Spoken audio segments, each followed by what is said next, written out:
So now we are starting with the preparation of balance sheet of any bank.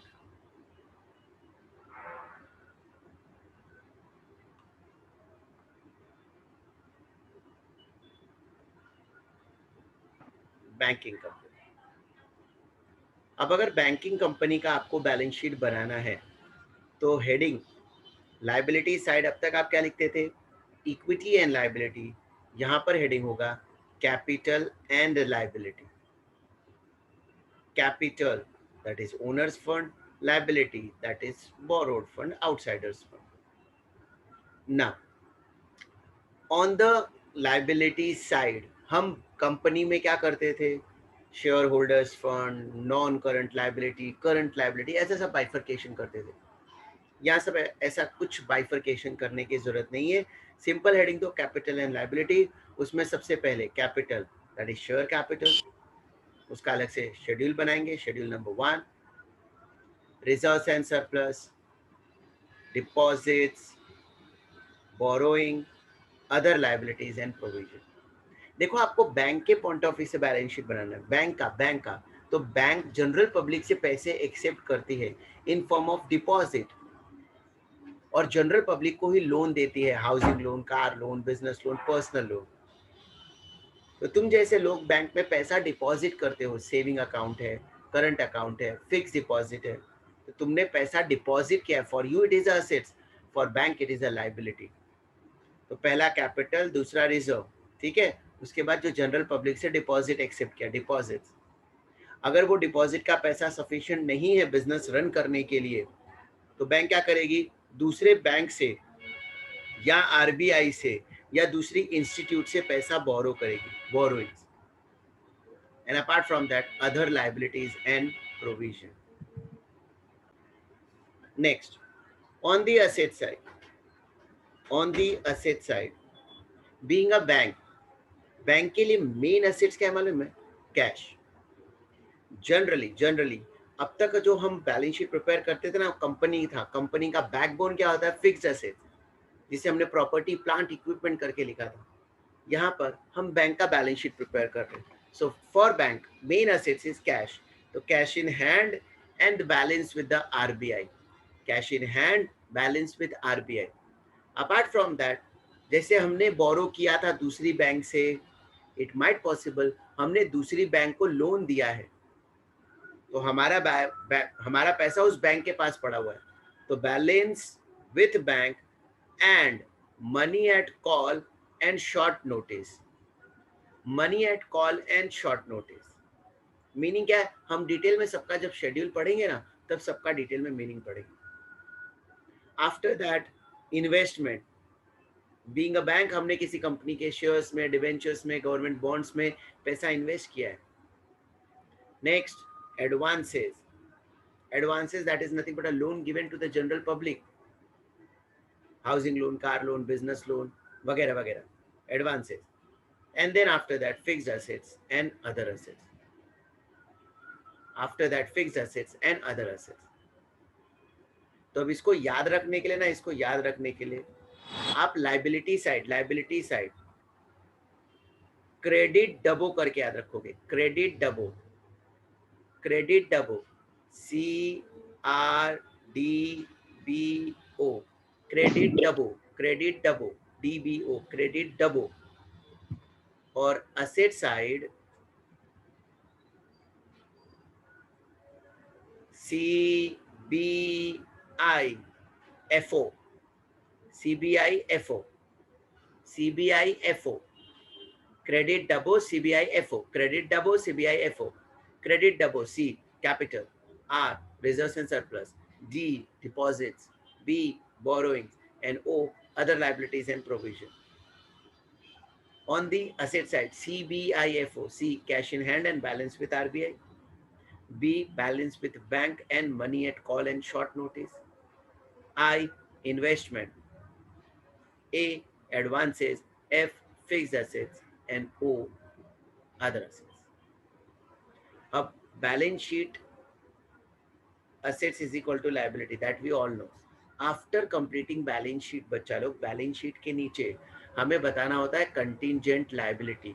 For that schedule number 12. Being a bank मेरे ऊपर total कितनी contingent liability है. Contingent liability मतलब ऐसी liability which may payable may not be payable. तो being a bank मेरी responsibility है कि बैंक के शेयर होल्डर को ये नॉलेज हो कि कितना बैंक के ऊपर कंटिंजेंट है, तो उसका कंटिंजेंट लाइबिलिटी का information. And then bills for collection. Bills for collection, कितना बैंक ने बिल लेकर रखा है फॉर कलेक्शन. जैसे बिल परचेज होता है ना डिस्काउंट पर, ऐसे बीइंग अ बैंक हम बिल कलेक्ट करते हैं, कलेक्शन का काम करते हैं, उसके लिए हम कमीशन लेते हैं. आपने बिल्स ऑफ एक्सचेंज टॉपिक जब 12th में पढ़ा होगा तो उसमें आपने 4 ऑप्शन पढ़ा था. बिल रिटेन कर सकते हैं, बिल किसी थर्ड पार्टी को एंडोर्स कर सकते हैं, बिल बैंक के पास अपना बेच सकते हैं, और बिल बैंक को दे सकते हैं फॉर कलेक्शन. तो अगर आपने बिल कलेक्शन के लिए दिया है तो बैंक क्या करेगी, ड्यू डेट पर पैसा कलेक्ट करके लाकर आपको देगी. बैंक के लिए वो बिल फॉर कलेक्शन असेट्स भी नहीं है, लायबिलिटी भी नहीं. तो just for as an information, balance sheet के बाद हम डिस्क्लोजर देते हैं कि इतना बिल बैंक के पास पड़ा हुआ है for collection, bill for collection. Next, ये बैलेंस शीट का फॉर्मेट हो गया. After balance sheet, P&L account, profit and loss account. In profit and loss account सबसे पहले income. Income main source of income for a bank. Main source of income for a bank is interest. तो first interest income. लेकिन सिर्फ interest income ही नहीं होता है, और भी तो इनकम हो सकता है. Commission, interest receive, discount, sorry commission, discount receive, तो वो सब अदर इनकम का पार्ट है. So main income interest income, पहले उसका शेड्यूल. Schedule number 13. इसके जो शेड्यूल नंबर है ये स्टैंडर्ड है, ये हम नंबर आगे पीछे नहीं कर सकते. पहले 12 शेड्यूल बैलेंस शीट में आएगा, शेड्यूल नंबर 13 से P&L स्टार्ट होगा. तो अगर एग्जाम में सिर्फ P&L बनाने के लिए बोला है तो हम शेड्यूल 13 से स्टार्ट करेंगे. इंटरेस्ट इनकम 13, अदर इनकम 14, उसका टोटल. Then expenses. एक्सपेंस की अगर हम बात करें तो मेन खर्चा भी बीइंग अ बैंक इंटरेस्ट ही होता है. इतने सारे डिपॉजिट हमने लिए, इतना बोरो किया है मार्केट से, उस पर इंटरेस्ट पे करेंगे.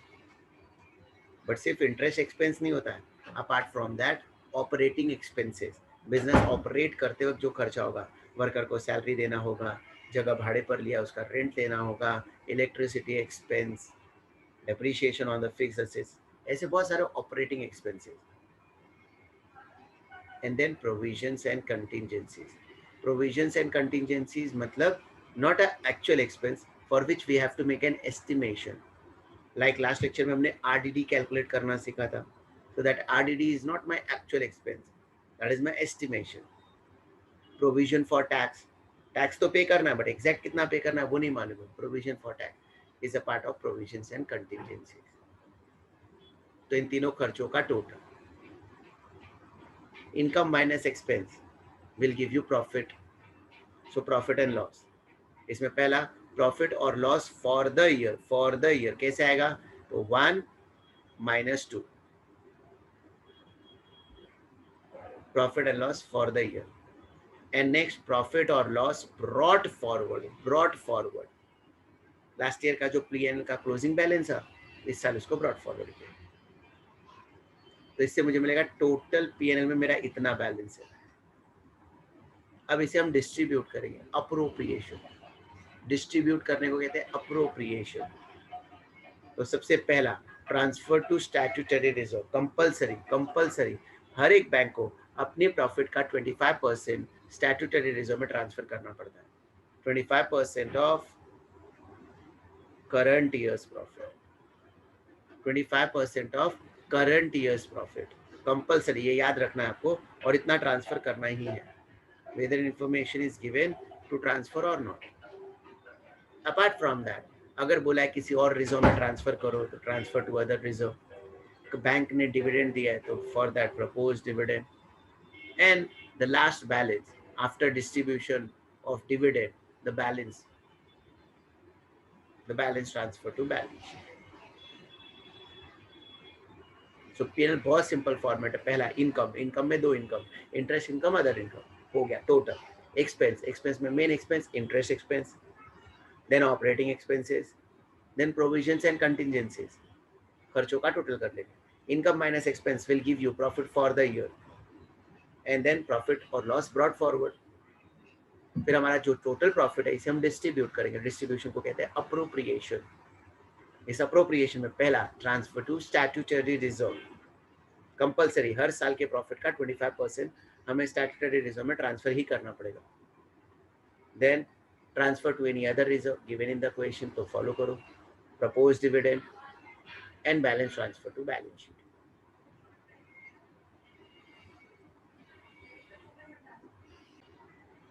ना एक एक करके अभी हम डिटेल में शेयर कैपिटल से लेकर सारे schedules till operating expense detail में पढ़ेंगे। अब जो मैं शेड्यूल आपको पढ़ाने जा रहा हूँ, जनरली क्या होता था कंपनी में, हम शेड्यूल का प्रेजेंटेशन करते थे बट उसके अंदर जो डिटेल्स होते थे वो कुछ भी आगे पीछे करते थे। कोई स्टैंडर्ड फॉर्मेट एक्चुअली था भी नहीं।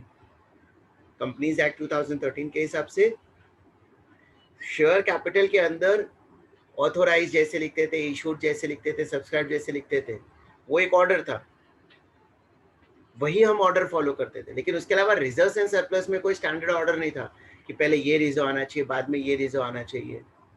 बट यहाँ पर हर एक शेड्यूल के लिए स्टैंडर्ड फॉर्मेट है, हमें वही फॉलो करना है।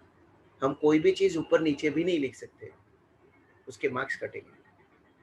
तो अभी जो मैं आपको बताऊंगा, जो फॉर्मेट बताऊंगा, मतलब जो पर्टिकुलर शेड्यूल के अंदर डिटेल्स बताऊंगा, वो भी उसी ऑर्डर में लिखना है। तो सबसे पहला कैपिटल। कैपिटल का वही फॉर्मेट है जैसा अब तक हम पढ़ते थे, authorise, then issued, subscribed and paid up. मतलब उसमें कुछ नया नहीं है। जैसे आप कंपनीज एक्ट 2013 में प्रेजेंटेशन करते थे, ऐसे यहाँ पर बैंकिंग रेगुलेशन एक्ट में भी प्रेजेंटेशन करना है। तो capital will remain same, but reserves and surplus को हमें सक सर बी के ऑर्डर में लिखना है। सक सर बी, सक्सर बी, सक्सर बी। S statutory reserve, S for statutory reserve, C for capital reserve, then सर का S securities premium, R revenue and other reserve, and B balance in P&L account. Suck Sir B, Suck Sir B, statutory reserve, capital reserve, securities premium, revenue and other reserve, and balance in profit and loss account. अगर exam में आपने security premium पहले लिखा बाद में capital reserve लिखा, नहीं चलेगा, मार्क्स डिडक्ट होगा। आपको कंपलसरी पहला statutory, then capital reserve, then securities premium, then revenue and other reserve, and then last में balance in PNL. Revenue and other reserve का मतलब जनरल रिजर्व आ गया तो that is a part of revenue and other reserve. Dividend equalisation reserve आ गया, that is a part of revenue and other reserve. और last में balance in PNL. Next schedule 2 के बाद शेड्यूल 3 डिपॉजिट। डिपॉजिट हमने पब्लिक से deposit लिया है, तो डिपॉजिट में डस्ट, डिपॉजिट में dust, D demand deposit, S saving deposit, and T term deposit.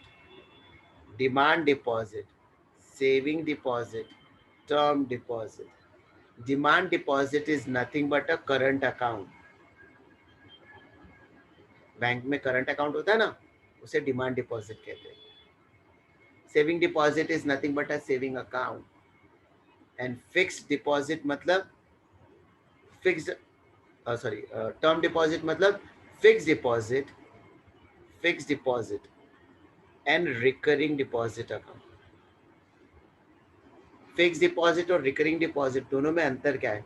तो फिक्स डिपॉजिट में ना बच्चा हम लोग एक बार पैसा डिपॉजिट करते हैं, for 1 year, for 2 year, for 5 year, उतने साल तक पैसा विड्रॉ नहीं कर सकते।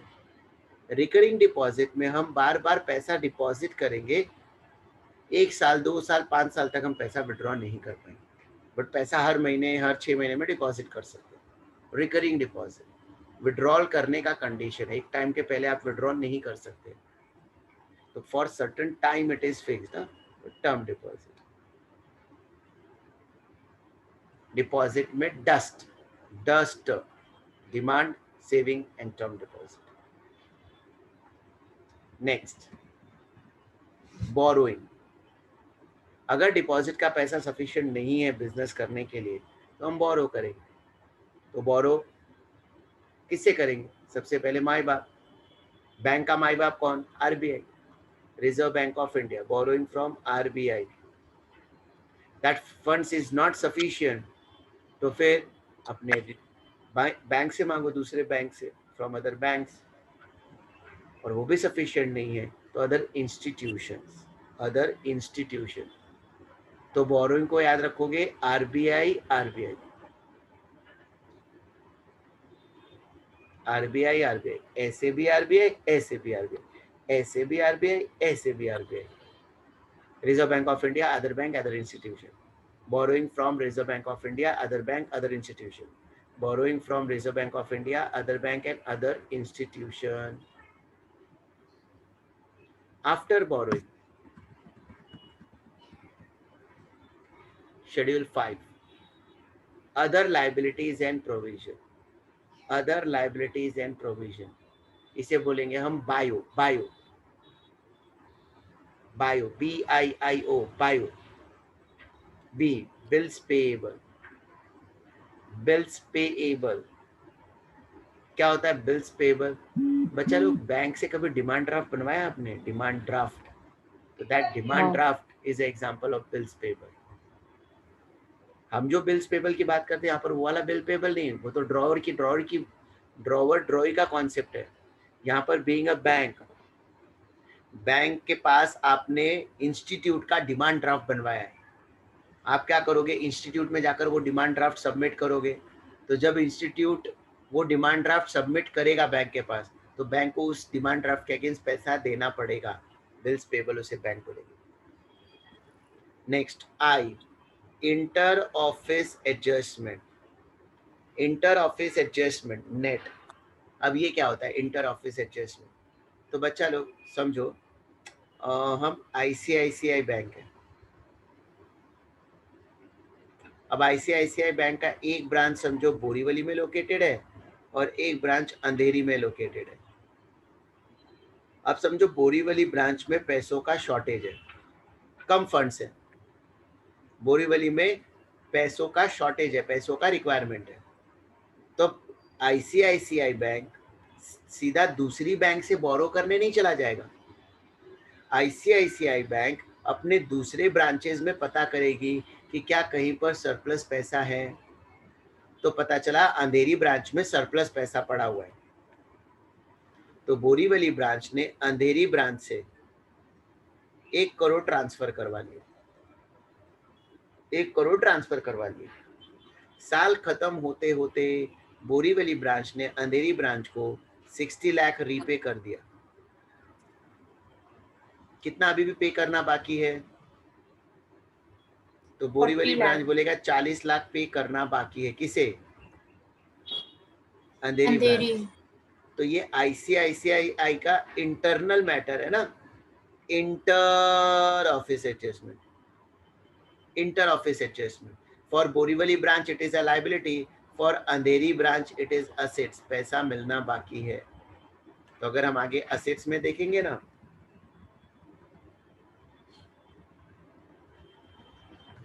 सो अदर असेट्स में inter office adjustment,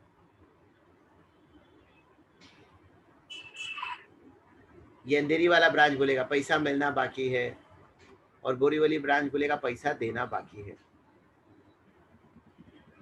inter office adjustment, inter office adjustments.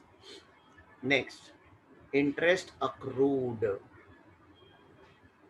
Being a bank, मैंने इंटरेस्ट पे नहीं किया जनरल पब्लिक को on their saving account, on their fixed deposit, on their recurring account, on the borrowings. Interest pay करना बाकी है. Outstanding interest, interest payable, interest accrued. And then other, बायो का ओ, other, any other liability. Example of other liabilities. तो बच्चा लोग, हमने वो जो rebate on bill discount calculate करना सीखा था ना लास्ट लेक्चर में, rebate on bill discounted, which is income received in advance. That is my one type of liability, rebate on bill discounted. Provision for tax, it is my liability, tax पे करना बाकी है.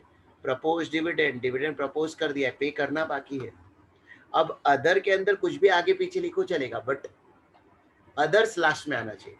पहला bills payable, bio का B bills payable, I inter office adjustment, next I interest accrued, and O others.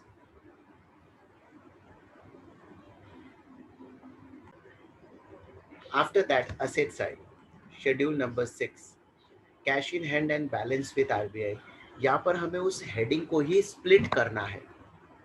Cash in hand, balance with RBI, split कर देना है. Simple. इसके बाद भी इजी है. Balance with bank and money at call and short notice, split कर देना है. एक बार लिखो बैलेंस विद बैंक, दूसरा money at call and short notice. Now what is money at call and short notice? तो बीइंग अ बैंक, आपने किसी दूसरी बैंक को लोन दिया है इस कंडीशन पर कि जब हमें रिक्वायरमेंट होगी we will call within that call, और we will give some short notice within that notice period. हमें हमारा पैसा वापस मिलना चाहिए. अगर इस कंडीशन पर आपको पैसा चाहिए तो आज लेकर जाओ. तो एक बैंक दूसरे बैंक को लोन दे रही है इस कंडीशन पर कि जब हमें रिक्वायरमेंट होगी हम आपसे मांग लेंगे. जनरली क्या होता है, लोन हम लेते हैं 1 साल के लिए, 2 साल के लिए, 5 साल के लिए, 10 साल के लिए. तो वो टाइम पीरियड तक हम लोन लेकर रख रहे हैं. बैंक मांगेगी तो हम पहले थोड़ी ना देंगे, हम तो उतने टाइम में ही देंगे. लेकिन यहाँ पर एक बैंक दूसरे बैंक को लोन दे रहा है इस कंडीशन पर कि आज हमारे पास सरप्लस पैसा है तो हम आपको दे रहे हैं. जब हमें जरूरत होगी तो हम कॉल करेंगे, हमें हमारा पैसा वापस चाहिए, या हम आपको शॉर्ट नोटिस देंगे 1 हफ्ते की, 10 दिन की. Within that notice period हमें पैसा वापस चाहिए. So money at call and short notice. तो ये दोनों सिंपल है, हेडिंग को ही डिवाइड कर दिया. Next, schedule number 8, investment. Investment, गो सरसो, गो सरसो, गो सरसो. G, government security. O, other approved security. In short, दोनों गवर्नमेंट से जुड़ा हुआ है. एक गवर्नमेंट का खुद का है और एक other approved security which is not owned by government but that is approved. Other approved security. SUD, that is for company, shares and debenture. S, shares, D, debenture. And so, subsidiary joint venture and others. Subsidiary joint venture and other. अब other में क्या क्या आएगा? Gold, Boolean, silver. Others में क्या क्या आ सकता है? Gold, bullions, silvers, diamond, etcetera. Investment किया है गोल्ड में, बुलियंस में, सिल्वर्स में, डायमंड्स में. So go सरसो, investment, go सरसो. G, government security, other approved security. S, shares. D, debenture. S, subsidiary and joint venture. N, O, others.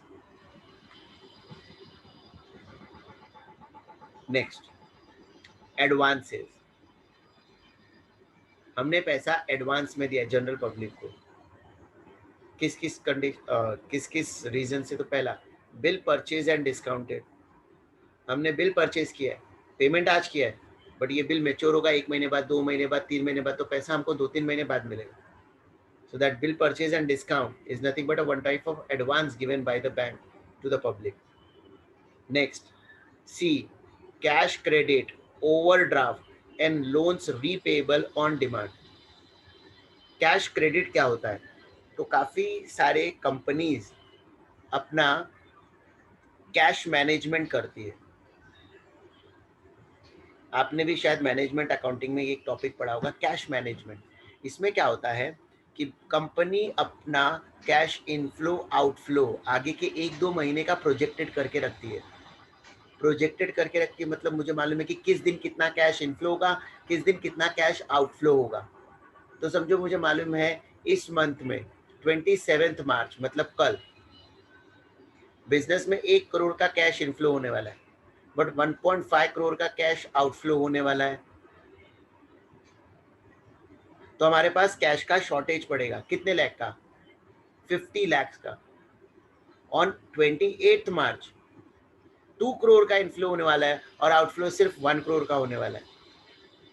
तो 28 मार्च को सरप्लस हो जाएगा कैश का, बट 27 मार्च में 50 लाख कैश का शॉर्टफॉल है, डेफिसिट है। तो हमने बैंक के साथ अरेंजमेंट किया है कि only for 1 day you give cash on credit. तो बैंक ऐसे 1 दिन के लिए, 1 हफ्ते के लिए, 2 दिन के लिए, 5 दिन के लिए लोन देती है। Such kind of loan is a cash credit. Cash is given on credit for some days. Overdraft का तो मतलब आपको मालूम है, बैंक में बैलेंस होता है तो बैंक बैलेंस, बैंक से ज्यादा पैसा विड्रॉ कर लिया तो overdraft. And loan repayable on demand.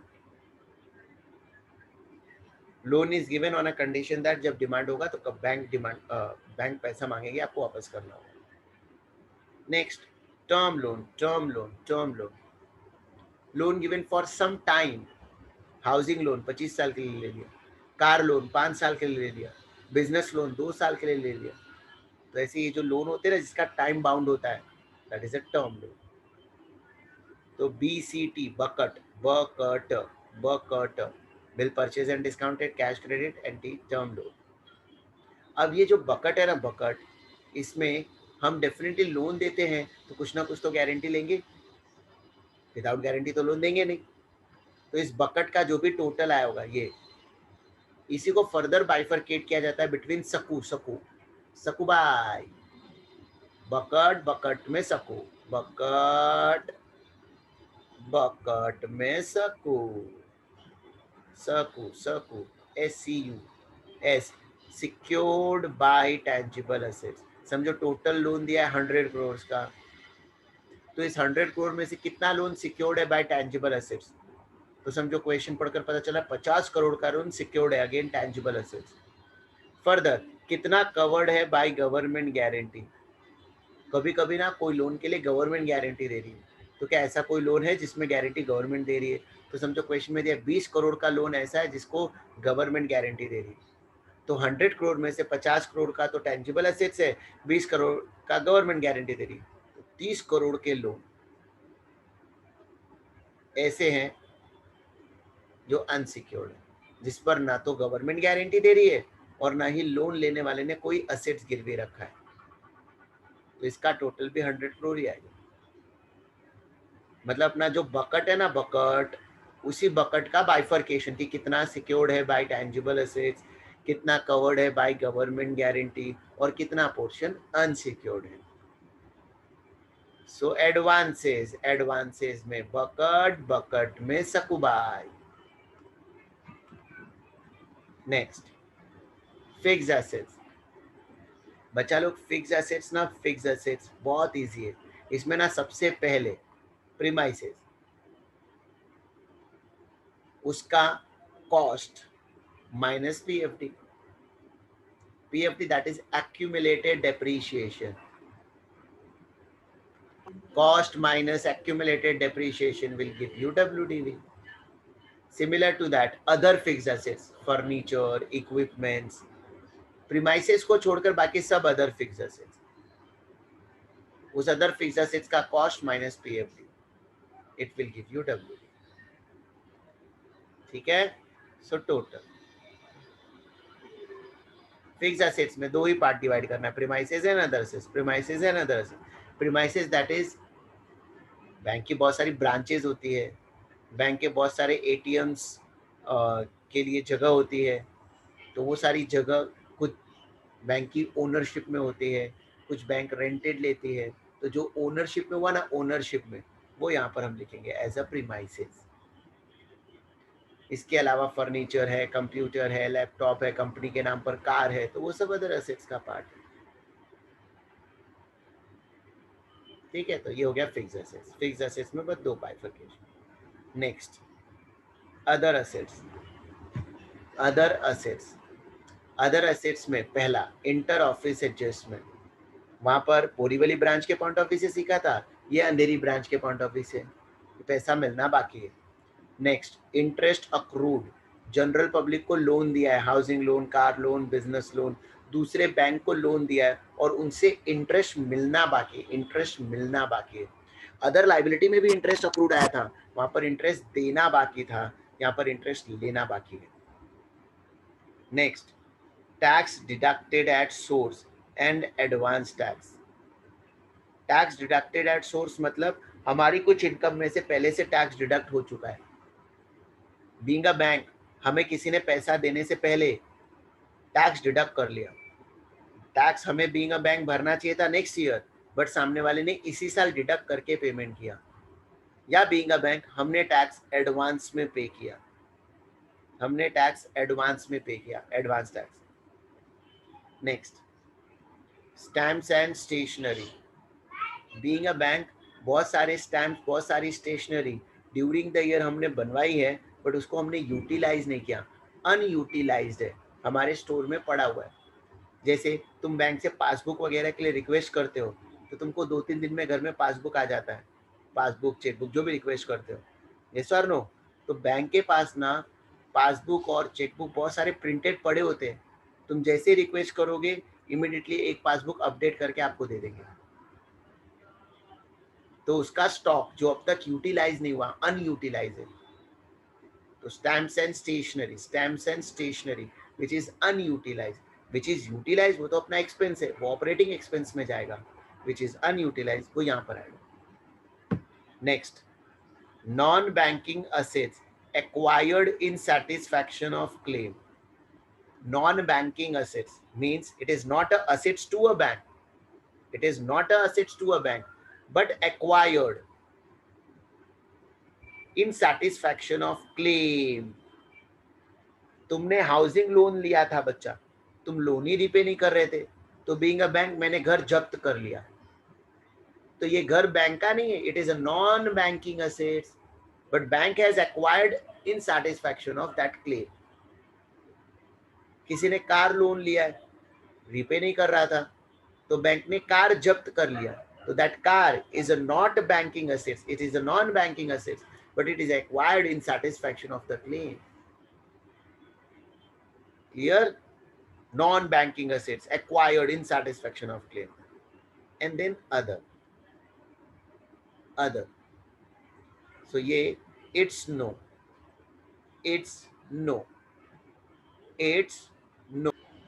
now after balance sheet आगे बढ़ते हैं P&L पर। ना बैलेंस शीट में अगर मैं बात करूं कंटिंजेंट लाइबिलिटी, उसके लिए कोई स्टैंडर्ड ऐसा नोट नहीं है, मतलब उसके लिए कोई ऐसा स्टैंडर्ड फॉर्मेट नहीं है। जितनी कंटिंजेंट लाइबिलिटी आप उसे रिकॉर्ड करो, ऑल दी कंटिंजेंट लाइबिलिटी। ठीक है, आगे बढ़ते हैं। P&L में शेड्यूल 13 सबसे पहला इंटरेस्ट इनकम, इंटरेस्ट अर्न। तो बच्चा लोग यहाँ पर इंटरेस्ट इनकम किस पर आएगा, पहले आप सोचो, बैलेंस शीट में असेट्स पे आएगा या लायबिलिटी में आएगा?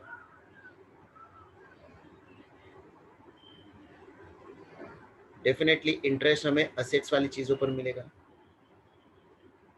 यस और नो। अब अगर असेट्स के हम देखें स्टार्टिंग से ऊपर से, cash in hand balance with RBI आता है, फिर balance with bank money at call and short notice आता है, उसके बाद investment, advances, fix assets, other assets. तो बच्चा फिक्स एसेट्स और अदर एसेट्स पर तो इंटरेस्ट मिलने वाला नहीं, रिवर्स ऑर्डर में देखेंगे अभी हम। रिवर्स ऑर्डर में एडवांसेस पर मिलेगा, बैंक से हमने लोन लिया है बीइंग अ जनरल पब्लिक, तो हम बैंक को इंटरेस्ट पे करेंगे या नहीं? Yes, sir. So for bank that is a income, interest and discount on advances and bills. This is nothing but a interest on advances. Interest on advances, that is interest on bucket. Interest on bucket, bill purchase, cash credit, term loan, overdraft, उन सब का जो interest आएगा ना, सबसे पहले वो लिखो। इंटरेस्ट ऑन एडवांसेस के बाद इंटरेस्ट ऑन इन्वेस्टमेंट। इन्वेस्टमेंट मतलब गो सरसों का इंटरेस्ट, और उसके बाद interest on balance with bank and RBI. मतलब असेट साइड रिवर्स ऑर्डर में याद रखो ना, असेट साइड रिवर्स ऑर्डर में पहले एडवांसेस का इंटरेस्ट लिखो, फिर इन्वेस्टमेंट का, फिर आरबीआई एंड बैंक का। फिक्स असेट्स और अदर असेट्स पर तो मिलने वाला नहीं, ठीक है। जब मैं बोलता हूँ एडवांसेस तो एडवांसेस मतलब बकट का इंटरेस्ट, बकट। व्हेन आई से इनकम फ्रॉम इन्वेस्टमेंट मतलब गो सरसों वाला इनकम, गो सरसों का इंटरेस्ट। तो सबसे पहले आ गया interest income. After interest income next other income. अब अदर इनकम में ना बहुत सारे इनकम है। अब इसका कोई मैंने ऑर्डर कीवर्ड वगैरह नहीं बनाया, आपको ये बस ऐसे समझ कर रखना है। पहला commission exchange and brokerage, commission exchange and brokerage. अभी underwriting commission that is an income, तो that commission. Exchange being a bank मेरा काम है डॉलर खरीदना डॉलर बेचना, तो उस एक्सचेंज के थ्रू मैंने जो कमाया। और ब्रोकरेज और कमीशन वो इंटरचेंज होते रहते हैं, वो वर्ड दोनों का मतलब सेम ही है। कहीं पर ब्रोकरेज वर्ड यूज होता है, कहीं पर कमीशन वर्ड यूज होता है, ठीक है। Next profit on sale of investment. हमने गो सरसों में पैसा इन्वेस्ट किया था, उसमें उसे बेचकर प्रॉफिट हुआ या उसे बेचकर लॉस हुआ, तो profit minus loss, profit minus loss, net amount out column में आ जाएगा। सिमिलर टू दैट इन्वेस्टमेंट को रीवैल्यू किया, रीवैल्यू करके कुछ प्रॉफिट हुआ या रीवैल्यू करके कुछ लॉस हुआ, profit on revaluation minus loss on revaluation, net amount. Then profit on sale of fixed assets minus loss on sale of fixed assets, उन दोनों को आपस में एडजस्ट करने के बाद final. Next profit on exchange transaction minus loss on exchange transaction, net. Sir अब profit on exchange transaction ये क्या है? ऊपर आपने ऑलरेडी एक्सचेंज लिखा है, यहाँ पर क्या एक्सचेंज है? तो बच्चा लोग being a bank it might possible मेरा कोई एक ब्रांच फॉरेन कंट्री में लोकेटेड है। अब मेरा खुद का एक ब्रांच फॉरेन कंट्री में लोकेटेड है ना, तो at the end of the year recording करने के लिए मैं जितने भी फॉरेन करेंसी में ट्रांजेक्शन हुए होंगे ना, उसको लोकल करेंसी में कन्वर्ट करता हूँ। And due to that conversion या तो मुझे प्रॉफिट हुआ होगा या तो मुझे लॉस हुआ होगा। ब्रांच अकाउंटिंग करके एक टॉपिक आप बाद में पढ़ोगे, उसमें एक फॉरेन ब्रांच करके अकाउंटिंग करोगे। उसमें क्या होगा मालूम है? फॉरेन ब्रांच का रिकॉर्डिंग फॉरेन करेंसी में हुआ होगा, लेकिन जब हम फाइनल अकाउंट बनाएंगे तो हमें तो रुपीज में चाहिए, फाइनल प्रॉफिट कितना हुआ, फाइनल लॉस कितना हुआ। तो for that all the foreign transaction will be converted into local currency, और उस कन्वर्जन में जो भी प्रॉफिट या लॉस हुआ हम उसकी बात कर रहे हैं। Profit on exchange transaction and loss on exchange transactions. Dividend income, dividend income company का शेयर्स खरीदा है किसी कंपनी में, एज ए सब्सिडरी हमने इन्वेस्ट करके रखा है, तो वहां से हमें जो डिविडेंड मिला। And next income from joint venture and other. इसका कोई कीवर्ड बनाने का मैंने बहुत ट्राई किया बट नहीं बना, तो आपको ये याद रखना पड़ेगा। पहला कमीशन एक्सचेंज ब्रोकरेज, दूसरा इन्वेस्टमेंट को बेचा उसका प्रॉफिट लॉस, तीसरा इन्वेस्टमेंट को रीवैल्यू किया उसका प्रॉफिट लॉस, चौथा फिक्स्ड एसेट्स बेचा उसका प्रॉफिट लॉस, पांचवा फॉरेन ट्रांजेक्शन्स का प्रॉफिट या लॉस, और फिर dividend income, income from joint venture and other. ये हो गया अदर इनकम। अब अदर इनकम के बाद इंटरेस्ट एक्सपेंसेस, इंटरेस्ट एक्सपेंसेस। बच्चा लोग इंटरेस्ट एक्सपेंस की जब मैं बात करता हूँ तो हम इंटरेस्ट पे करेंगे ऑन द लाइबिलिटी। तो अब लाइबिलिटी साइड अगर हम देखें तो शेयर कैपिटल, उस पर तो इंटरेस्ट आएगा नहीं, रिजर्व एंड सरप्लस, उस पर तो इंटरेस्ट आएगा नहीं, लेकिन उसके बाद डिपॉजिट, उस पर इंटरेस्ट देना पड़ेगा, तो interest on deposit. When I say interest on deposit, interest on deposit मतलब interest on dust, interest on demand deposit, interest on saving deposit, interest on term deposit. Next, interest on borrowing, that is on RBI, Reserve Bank of India, other bank, other institution, and any other interest. हमें compulsory इसी order में लिखना है, पहले deposits का interest, फिर borrowing का interest, और फिर other interest. On the liability side reverse order में जाना है, सॉरी ऑन द असेट्स का जो इंटरेस्ट मिला वो रिवर्स ऑर्डर में जाना है, लाइबिलिटी का नॉर्मल ऑर्डर में जाना है। Share capital, reserve and surplus पर तो इंटरेस्ट देना नहीं है, लेकिन डिपॉजिट्स पर देना है, तो पहले डिपॉजिट का इंटरेस्ट लिखो। एग्जाम में आ गया interest on saving deposit, interest on term deposit, तो पहले वो सब लिखो। बाद में इंटरेस्ट ऑन आरबीआई का लिखो, Reserve bank of India, other bank, other institution. ये हो गया interest expense. Now last operating expenses.